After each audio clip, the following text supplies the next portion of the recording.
At unahin nga nating pag-usapan ang tungkol dito sa pag-iyak or pagiging emosyonal po ng lahat habang pinapanood yung speech ni Chinita Princess and syempre yung mga greetings na binigay po ng ang Becky sa kanya, no? Or nitong si Bella and si Angelica Panganiban. Sobrang na-touch po si Chinita Princess sa mga mensahe po ng kanyang mga special na kaibigan. And syempre, congratulate siya din ng kanyang kapatid na si Twinkle and syempre ng kanyang pamangkin. Wala po din sila mga kakimpaw na natin siyang hanapin, ano? So, na-emotional si Kim Chiu doon at habang pinapanood niya nga po yung video greetings na yun, naiiyak talaga siya mga kakimpaw. Tapos pinipigilan niya lamang po yung mga luha na papatak na po ng time na yun. At alam nyo mga kakimpaw, sobrang na-amaze at emotional din po si Ma'am Cory and syempre yung mga executive na present sa gabing iyon, sa awarding na yun mga kakimpaw. Dahil sa sinabi po ni Chinita Princess, ito yung natandaan ko na talaga namang tumatak sa isipan ko na siyang dahilan para mas lalong hangaan si Kim Chiu. Sabi po ni Kim, your talent will bring you in the room, diba? And open doors for you, but your attitude will define how long those doors will stay open. Kaya be grateful and don't forget to say thank you, even in small things, dahil kapag pinagsama-sama daw yan, small things, big things, malaki yan. So yes, tama po mga kakimpaw, no? Kaya po nananatili si Chinita Princess sa industry na to, sa showbiz. Tapos, kahit 20 years na siya, namamayagpag pa din siya, patuloy siya binibigyan ng project dahil sa attitude niya. Diba, mga kakimpaw, sa attitude niya na walang katulad. Hindi po siya kasi mahirap pakisamahan. Diba? And syempre, very grateful and thankful din siya. Small things, big things, pinagpapasalamat niya. Kaya love na love din po siya ng mga executive ng ABS-CBN. Deserve mo, Chinita Princess, ang Loyalty Award from ABS-CBN. Samantalang next topic naman tayo, pag-usapan natin mga kakimpaw, ang nangyari po kagabi. So si Gerald Anderson kasi mga kakimpaw ay bumeso po kay Chinita Princess. Ngayon, nabuhay po ang mga Kemerald, no? Kinilig sila ng bonggang-bongga. Nagbeso lang yun mga kakimpaw ha, pero grabe yung kilig ng ilang mga Kemerald dito at binigyan na po ng issue ng kung sino-sino. So ito ay pag-ano lang mga kakimpaw, bilang respeto lang sa isa't isa na minsan nagkakilala sila ni Gerald Anderson. Diba? Yun lang po yun. Pero yung bibigyan ng kulay, hindi na. Ekos na siya kay Chinita Princess. And sana, sa nagbibigay po ng issue dito, tama na, no? Friends na lamang po sila at respeto na lang yung nakikita natin. Tapos, may nag-comments update natin na selos lang daw kasi si Paolo Abilino. Sabi dito, selos lang si Pau. Grabe, paano naman magsiselos si Paolo Abilino? Oo, sige, sabihin natin nagselos, pero ano lang yun? Selos lang. Hindi naman yung masyadong selos na selos talaga. Diba? Kasi, pag mahal mo talaga ang isang tao, mga kakimpaw, kahit padikitan ng kamay ng kung sinong lalaki, syempre, magsiselos ka. Diba? Ipagkakaila mo yung mahal mo. So, ganun siguro yung naramdaman ni Paulo, pero hindi yung as in selos na selos, mga kakimpaw. At isa pa, normal lang din pong magselos, lalo na kung mahal mo ang isang tao. Pero hindi yun magiging big deal kay Paolo Abilino and syempre kay Chinita Princess kasi very matured na sila mag-isip at malalim yung kanilang relationship. Kung totoo man na naging emotional si Kim at may issue siya daw si Paolo, dahil sa isang eksena o gesture ni Gerald, natural lang na palakihin ito ng mga vlog headline. Sa mundo ng showbiz, lalo na kapag may love team na super sikat gaya ng Kim Pao, kahit simpleng tingin, biro o eksena sa trabaho ay ginagawan agad ng malaking kwento. Pero ang dapat tandaan, Hawk 1. Trabaho si Gerald at Kim, matagal na silang may professional history. Hindi na bago na nagkaroon sila ng mga eksenang romantic noon sa teleserye o pelikula. Kung may halik man, malamang parte ito ng trabaho o context ng event. 2. Si Paulo, kilala sa pagiging composed at mature.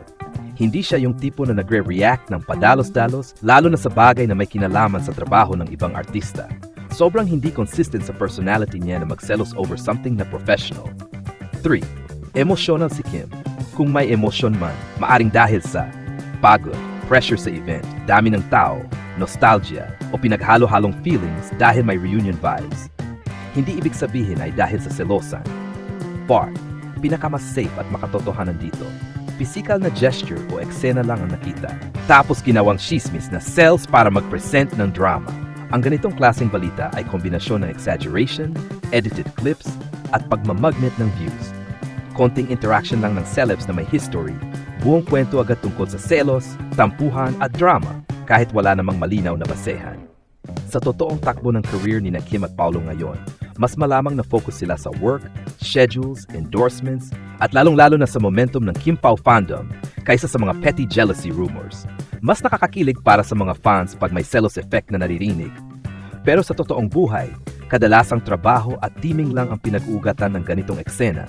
Hindi totoong away o selosan. Grabe, itong balitang, Paulo nagselos sa paghalik ni Gerald kay Kim ay parang instant spark na naman para sa mga fans, hindi lang ng Kim Pao, kundi pati ng mga mahilig sa showbiz narratives. Sa unang basa, ang dating parang malaking drama.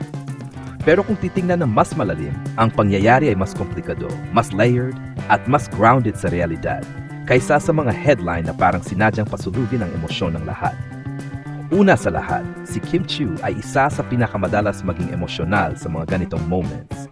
Hindi dahil sa selosan o romantic tension, kundi dahil sa bigat ng pinanggagalingan niya bilang artista, bilang isang taong maraming pinagdaanan, at bilang isang performer na sobrang ninanais na makatugon sa expectations ng millions of fans. Kaya kung nakita man ng iba na naiyak o naging teary-eyed siya, hindi agad ibig sabihin ay dahil sa love triangle. Pwedeng dahil sa overwhelming na crowd response, pressure ng event, memories na bumabalik, o kahit simpleng pagod. Ngayon, pagdating sa angle ni Paulo, napakadali para sa mga vlog headline na gawing selos ang reaksyon niya. Bakit? Dahil kilig ang gustong event sa audience, kaya anumang interaction sa pagitan ni Kim at Gerald, kahit friendly o professional, ay agad ginagawang issue. Pero kung babalikan natin si Paulo, consistent siyang kalma, reserved, at professional. Hindi siya yung tipo na magpapadala sa mga ganitong eksena, lalo na kung alam niyang parte iyon ng trabaho o natural na dynamics ng mga taong matagal na magkakilala. Pero ito ang interesting part. Kahit hindi nagsiselos si Paulo, hindi mayaalis na may kilig factor sa fans kapag may ganitong balita. Bakit? Kasi pinapakita nito na special si Kim sa kanya. To the point na ang ideya pa lamang ng selos ay naging nakakakilig para sa mga nanonood. Kahit hindi totoo, yung possibility o imagination ng fans sapat na para mag-trend. At dito pumapasok yung totoong essence ng ganitong balita. Hindi ito tungkol sa away o selos. Tungkol ito sa narrative na pag-uunatahin ng mga tao sa paligid ng Kim Pao. Isang narrative ng pagmamahal ng fans, malakas na chemistry sa teleserye, growth ng dalawang artista, at yung silent moments na nabublay sa kanila kahit hindi sila nagsasalita. Kaya kapag may Gerald na bigla pumasok sa frame, automatic, may tension agad sa mga isip ng tao. Hindi dahil may personal issue, kundi dahil may history. History na alam ng fans at nagiging spark point para sa bagong kwento. Sa huli, ang pinakamahalaga, hindi ito dapat gawing basehan ng totoong buhay. Hindi ito pruweba ng selos, tampuhan, o kung anumang hidden drama. Pero sa mundo ng showbiz, ito ang nagbibigay kulay, ito ang nagbibigay kilig, ito ang nagpapaikot sa usapan, at ito ang nagbubuo ng hype na lalo pang nagpapalakas sa Kim Pao fandom. Yung mga ganitong balita ay madalas manggaling sa edited clips, assumptions, at narrative na sinasadyang gawing selos issue para may drama. Wala namang malinaw na statement mula kay Kim, kay Paulo, o kay Gerald. Nasher, si Gerald at Kim ay matagal na magkaibigan at may history sa trabaho. Kung may gesture man, very likely friendly, scripted o parte ng event, hindi romantic, at lalong hindi para magselos ang kahit sino. Si Paulo hindi madaling matitinag sa ganitong bagay. Base sa personality niya, hindi siya impulsive, hindi siya showy, at hindi siya yung tipo na magseselos ng lantaran lalo na kung trabaho ang usapan. Mature siya at very composed. Si Kim naging emosyonal.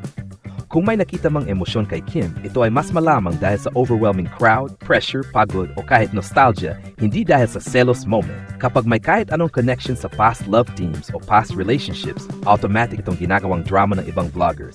Ginagamit nila ang Kim, Gerald, Paulo storyline para makabuo ng views. Ang balitang ito ay hype, exaggeration, at assumption. Hindi totoong selos, hindi totoong gulo.